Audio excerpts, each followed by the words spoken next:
Bir alameti farikası var. İlk baktığında rahat tanı diye simamda. Aslında her yerin. Adamın saç kılından, tırnağının ucundan kimliğini tespit ediyorlar mı? Retina'dan ediyorlar mı? Filanca giriş yaptı şirkete. Acbüzzenep'ten, Acbüzzenep. Hani o haşirde de kullanılacak olan bahsedilen kuyruk sokumundaki küçük yer var ya, kemik. Acbüzzenep'e bakıp inceliyor, diyor ki yeryüzünde bu adamdan sadece bir tane var diyor ya. İnanılır gibi değil. Yangından bir tırnak, bir dişle adamı ayırt ediyorlar mı? Demek ki bu adamda olan bu ayırt edici özellik sadece bunda var ve hiçbirisine benzemiyor. Mümkün değil. Bak şimdi. Neden bütün kainatla alakalı sima vermek? Size 20.000 kelimelik bir lügat versem, bu 20.000 kelimenin içerisinde olmayan bir kelimeyi ekleyin desem ne yapmanız lazım?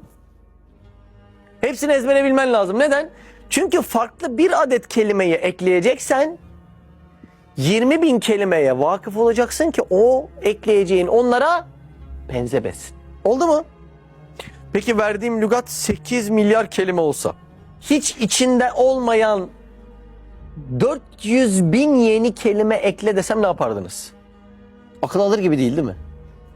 Hiç içinde olmayan 400.000 kelimeyi eklemek için lügattaki 8 milyar kelimenin tamamını ezbere bilmek zorundasın. Bugün 400.000 yeni kelime lügata eklendi mi? Yani doğum oldu mu? Oldu. Hepsinin siması 8 milyardan farklı mı? Farklı. Yeni doğumdaki 400.000 yeni kelimeyi, yani farklı simayı ekleyebilmek için lügatın 8 milyar kelimesine, yani simasına hakim olacaksın ki eklediğin daha önceden yarattığına benzemez. Kerem'in simasını oraya koyanın, yeryüzünde gelmiş geçmiş bütün simaları oraya koyanla aynı zat olması mecbur. Doğru mu? Olaya bak, olaya bak. 8 milyar insanın yüzü bir diğerine benzemiyor. Demek ki bütün yüzler tek elden çıkıyor. Bu ne demek biliyor musunuz? La ilahe illallah. La ilahe illallah. Ne demekmiş görüyor musun?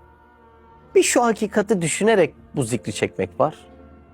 Bir de ağız alışkanlığından takliden çekmek var. Buyurunuz.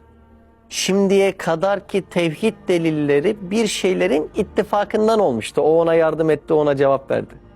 Bugünkü tevhid delili simaların ihtilafından oluşuyor. Onların farklılık, yani alamet farikasından oluşuyor. Çünkü senin yüzünü kimseye vermemiş ve vermeyecek. Demek bu simayı veren bütün lügattaki simaları yapandır. Bütün simaları yapmayan bunu veremez. Nasıl hadise? Tam kilit noktası burasıydı. İyice anlaşıldı mı Süleyman? Biz şimdi normalde ikiz üçüz görünce şaşırıyoruz işte. Bizim arkadaşların biri Almanya'da, biri Türkiye'de. Üçüzüm var diyor. Benziyor mu? Üf. Kopyala yapıştır benziyor diyor. Şaşırıyor muyuz? Şaşırıyoruz. Bir ikiz görünce, bir üçüz görünce böyle şaşırıyoruz. İki şeyi birbirine benzetmek mi daha zor? 8 milyarı benzetmemek mi daha zor? Asıl hangisine şaşırmamız gerekiyor?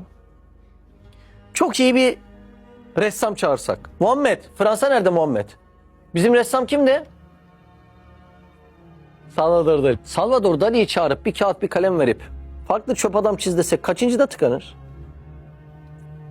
Deneseniz evde. Kaç farklı çöp adam ve yüz sima çizebileceksiniz? 3, 4'ten 5'ten sonra bir bakacaksın her biri birbirine benziyor bunların, değil mi? 8 milyar sima, anlığı kastediyorum ha, yeryüzündeki insan sayısına daha geçmedik. 8 milyar sima, bunların içerisinde terhis alanlar var, vefat edenler var ve günlük